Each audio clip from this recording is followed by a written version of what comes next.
third annual 3D Halloween cinema. The only Halloween show that's 3 dimensions away from Insidious meeting Poltergeist. I'm your host, 3D Jake, and today we're looking at Insidious, released in 2010. Insidious is directed by James Wan and is written by James Wan and Lee Winnell. You may previously know James Wan and Lee Winnell, who wrote and Wan directed Saw, and they also wrote and directed Dead Silence, and they also made Death Sentence with Kevin Bacon, which I really recommend. It's a highly underrated movie.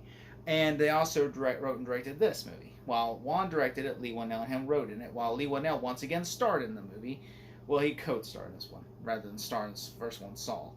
This movie is essentially movie stars Patrick Wilson, Rose Byrne, Ty Simpkins, Lynn Shay, Lee Winnell, and Aga Sampson. The movie is essentially about a boy who goes into sleep played by Ty Simpkins, who slips into a coma, and essentially they can't figure out why he's in the coma or whatever reason.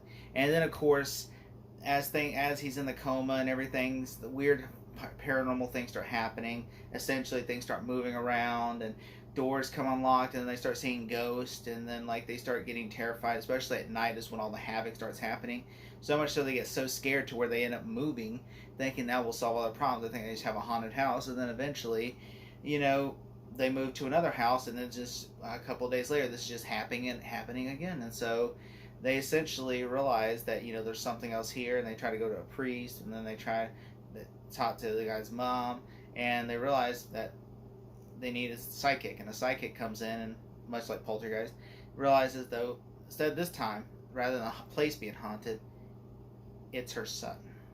And it turns out, and it has a really clever plot. The movie is essentially like Poltergeist meets A Nightmare on Elm Street. That's how I describe it, because it involves dreams and it involves a haunted house. And now Poltergeist, still great cult classic movie from the 80s. I really enjoy that movie. This movie, I think, goes, and they're both PG-13 movies. I will say this movie goes above and beyond more than Poltergeist, because this movie has a lot of shock value and jump scares compared to Poltergeist, which goes more on unsettling things. And I will say that I really enjoy this movie much more than Poltergeist, because I can watch this movie and get scared. If I watch it and all the lights off, I have to turn the light on, because it just terrifies me. Because it's literally a movie about a kid that's in a coma because he basically dreams. He thinks basically has out-of-body experiences and goes around and thinks that, they dream, and then he ends up getting captured by a demon. And then, of course, all these ghosts realize that his body's inhabitable, so all these ghosts are trying, that just haunting this family, essentially, to try to possess the kid.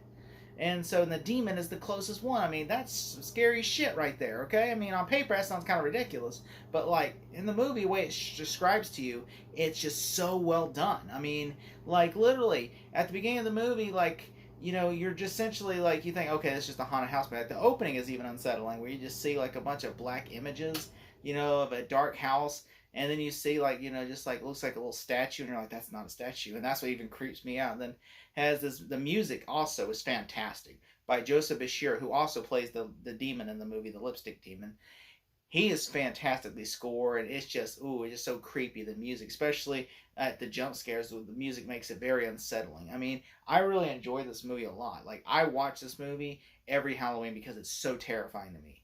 I mean, The Conjuring, which we'll later go on to make, is even more terrifying. But this one, I cannot watch it at night. I can watch it during the day. But as for Conjuring, I cannot watch it during the day or at night. Terrifies me.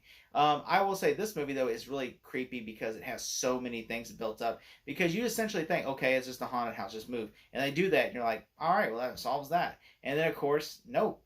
And Lynn Shay, who plays, this sidekick lady who basically can tell him, she goes, look, you can move any house you want. The ghosts are still going to be there. And I think that's so clever.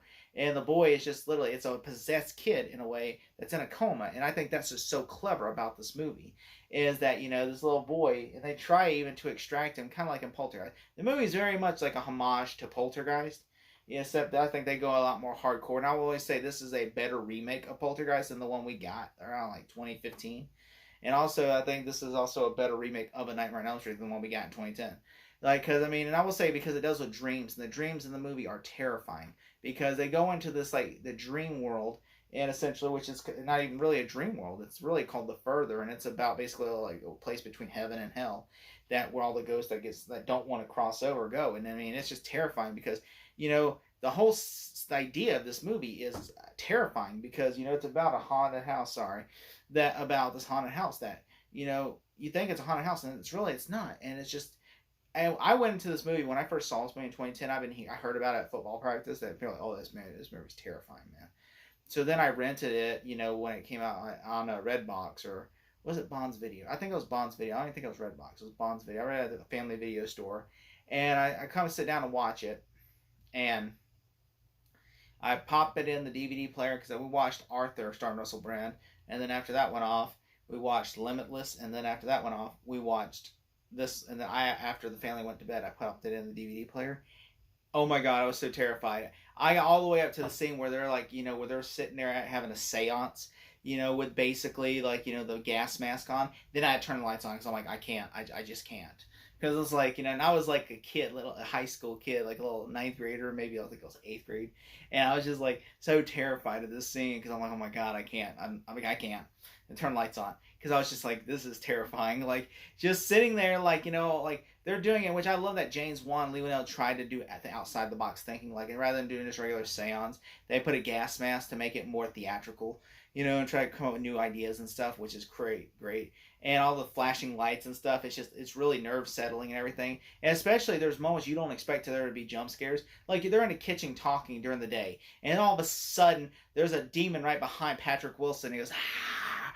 And I'm like, oh, that's creepy. Especially the scene she's describing before is creepier enough. You're like, okay, that's the creepy scene. They're gonna do something with that later. And then they do it right then and there. I'm like, what? Oh. And then like, and it's just why? It's so clever. And then there's even a scene where there's even ideas in your head that the ideas in your head scare you more than this thing itself, where they're talking. Like literally, she's like walking, and Lee Winnell's drawing on the paper, and then she goes in that room, and then all of a sudden she's like, and like she's whispering, and you can hear it, but you're like, oh my god, it's like red horns, red face with blood, and I'm just like, oh, and then like all of a sudden the mom looks at it and she sees there's a demon in the corner on the paper, and then she turns the light on, you just see nothing there, but you just looking at that pitch black dark, that just creepy, that's just so freaking creepy, and then on top of that, the scene with the demon, where the little boy's possessed by the demon, and all of a sudden, boom, hits that thing, and then, like, all of a sudden, the woman's like, leave this body now, and all the ghosts are hobbling in the room. It's just so freaking creepy, and I do like that the dad is skeptic. Like, the whole point of the movie, he's skeptic throughout the movie, and the mom is like, I'm seeing ghosts and everything, and then, like, he's just so skeptical about it, to where eventually he's the one that has to go to the Further to save him. And there's even a scene that creeps me out too, is when they're looking at the photos and as him a boy, and the ghost is just getting closer and closer.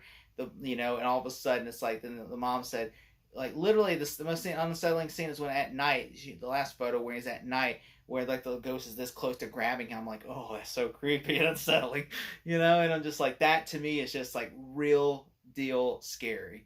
And just like, and I know the movie's not scary for everyone, but I do have, I do understand a lot of people, I like how it builds it up to be scary. Like, for instance, like you have the first opening creepy scene, then it goes to like into the family, and then you don't really get until I feel like it doesn't really get scary. Like to me, there's a couple of middle scenes in there that kind of creepy, but not scary. But once they get into the new house, I think that's when it starts getting really, really good.